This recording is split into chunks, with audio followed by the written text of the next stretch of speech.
Hi, so this is Trisuit introduction, so Trisuit 101. Got a selection of suits here that are mine.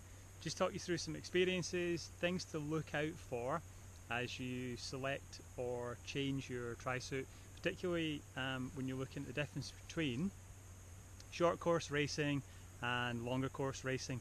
So I just go through them one at a time, starting with the ones that are more relevant to short course. So start with this one at the end.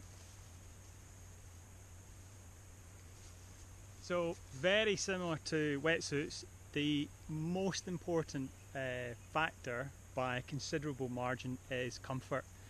Comfort through fit, lack of chafing, and the cut of the suit, and then also how the pad is for the event you're doing. So longer course, potentially you're looking for more comfort in the pad or in the bum. If shorter course, you may be looking for something a little bit lighter. So this one is one of the first suits I got. It's from a company I haven't heard too much of, Trisuit. It's slightly strange.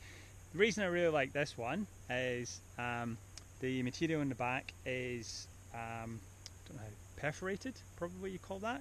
So it's super lightweight and it's very cool, despite a lot of it being black in colour. This, if you're competing in a hot event, not necessarily best if it's full blazing sun, which we'll come on to in a second, but in a warm event where it's maybe reasonably sunny in the UK, it's a great suit. Two pockets on the back, which are easy to reach, reasonably secure, you've got to be a little bit careful, and a really high quality pad here which drains really quickly, so little holes on it. It fits me very well for my bum bones, hip bones, pelvis. This one I very much like, so it's kind of my go-to for short course racing if I'm looking for something which is more performance related. The other feature on it I would note, which is different from the second one I'm going to show you, is it's a front zip. The front zip only comes down though to probably your sternum, just below your rib cage, so maybe a bit below your sternum, coming down into your diaphragm area, which is fine when you're racing. You just got to be super careful putting it on. It's a little bit hard to wriggle your shoulders into it. Nice flat seams, nice wide neck on it. So I'll contrast that with the second one.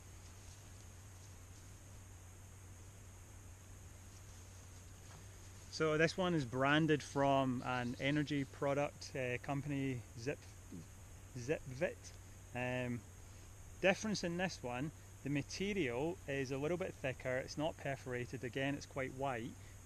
Stains super easy when you've got gels and stuff that you're chucking it back into your bag when you're tired after an event. Big difference here is a full length zip. So this zip comes all the way down past your belly button.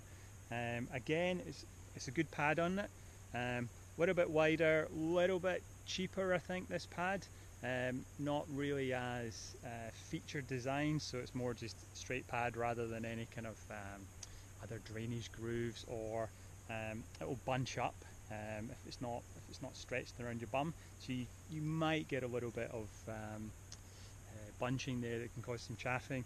It's a good suit. Haven't worn it that much because the situations where I'd wear this one, I prefer the black and white one, just generally because this one's slightly too warm, and you see when you do the zip up, it comes up quite full in the neck, which isn't really required. It's generally you're going to be overheating when you're racing. So it's a reasonable suit.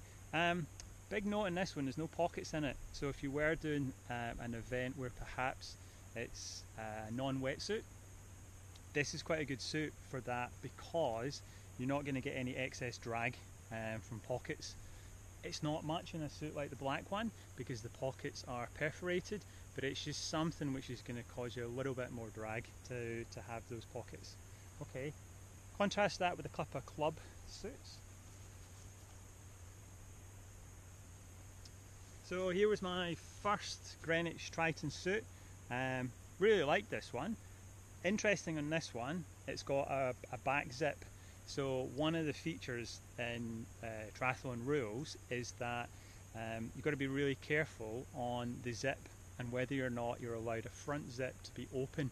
It's really, really important to check the rules. For short course racing, so standard and Olympic distance, quite often the rules are going to specify that that zip needs to be done up throughout the event. If it's in the front, if it's a rear zip, then that zip is often allowed to be fully undone.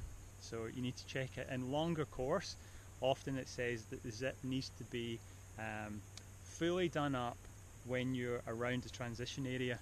So through transition, past the bike mount line, and then when you come back in, but you're allowed to undo the zip down to sternum during the run for long course. So it's worth just checking the rules by which you're under which you're racing for that. Features on this, got a couple of pockets at the back. Again, these are quite deep, reasonably secure. The pad on it is fine, maybe not quite as sophisticated as the other two pads. It's reasonably comfortable though. Only bit I don't like about this suit, it's a little bit heavy, it's a little bit thick, and it's darker material throughout, so you do get a little bit hotter on it. There's some additional material in here, double layers around the back of it, which doesn't feel as slick as when you're wearing a super lightweight perforated suit. It makes you feel, the super perforated one just makes you feel a little bit more high performance, even if you're not going as fast as maybe the suit warrants. Okay, so one more club suit that I'll contrast with. This one I really didn't get on with, and it's a good example of the importance of not trying something new on your event. So the club got these suits and they look fantastic. I think the design of them was really nice, really modern. It's short sleeved as opposed to the vest style of the other two. The graphics are super. There's pieces of perforated under the arms to help with temperature control. The problem was comfort on this, and I chose not to use it in a 70.3 in Barcelona. We didn't have the opportunity really. They came quite late in the day. The club was pushing hard to get them earlier, but unfortunately they didn't come through till quite late on. I found that the stitching on this was quite rough on the inside.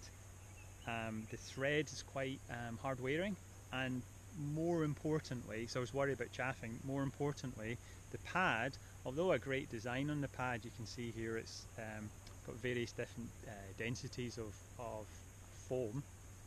The pad sat really far forward, rotated really far up towards the front, towards your belly button, as opposed to back around your bum.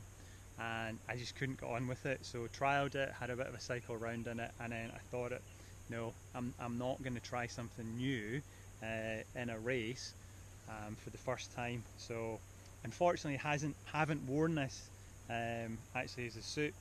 It's got pockets in the back, and one interesting feature of this pocket design is they've actually got little covers almost on them.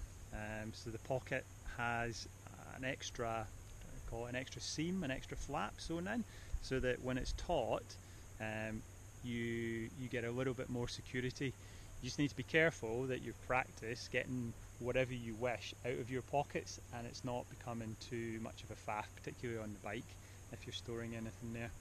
So yeah, another example, and the key there is making sure you try something and get used to it before your big event. So swapping now onto long course.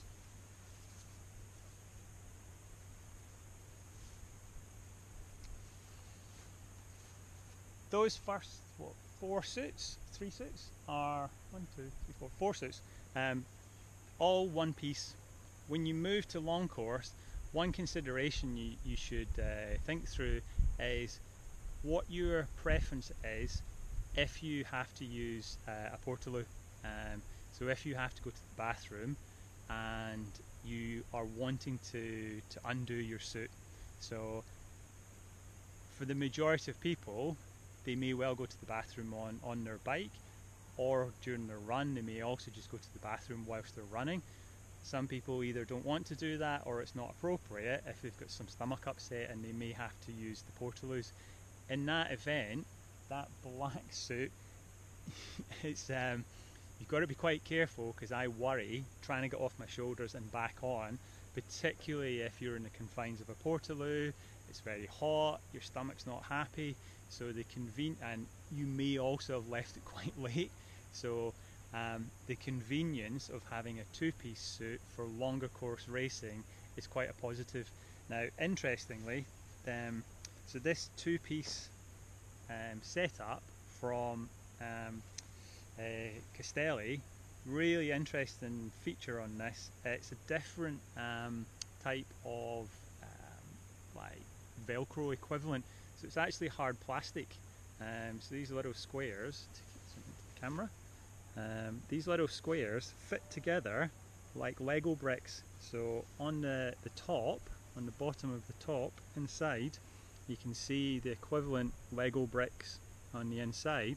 What it means is when you put the suit on, it behaves. I clip these two together, and the others.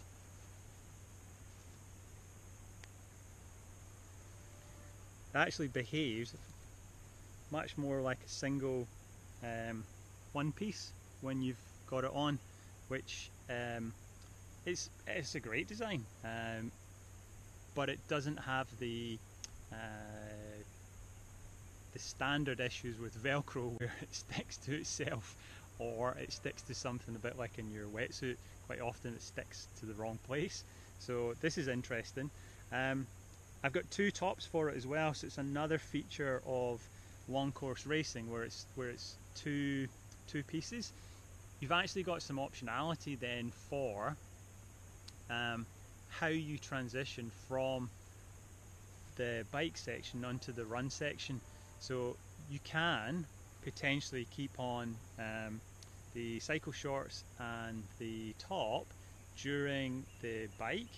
When it comes to the run, if you want to swap out then for a pair of run shorts, if it's a venue that has a changing facility, a changing tent, the Ironman ones, challenge events, when you're doing full course, you can stick a pair of run shorts into your transition bag for T2 and quite easily whip off the cycle ones, leave the t-shirt top part on, run with this on, and swap in a pair of run shorts instead, if you find that the padding that is a little bit thicker, a little bit bigger on these shorts is not something that's suitable. Likewise, if you're wanting to use very standard cycle shorts, you can stick on a pair of standard cycle shorts with one of the tops and use a top like this, which is super lightweight. Again, it's that perforated material, vest only this one, but super lightweight, really quite cool for most racing when it's a warmer temperature. What I did though, after racing this in a 70.3, I actually upgraded and got a different cycle top. So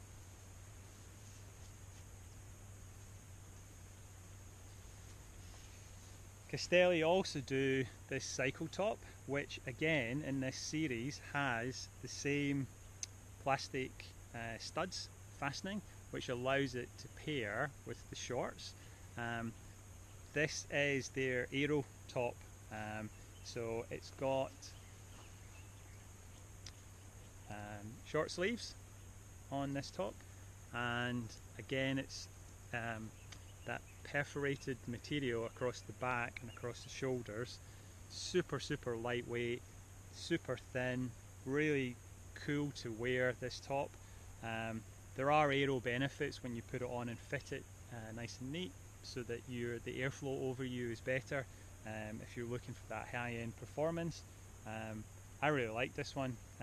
Seams are comfy, so I think it's a great combination if you're looking for a two-piece setup to have this, particularly in warm sunny conditions, paired with the shorts. So that is a selection of trisuits.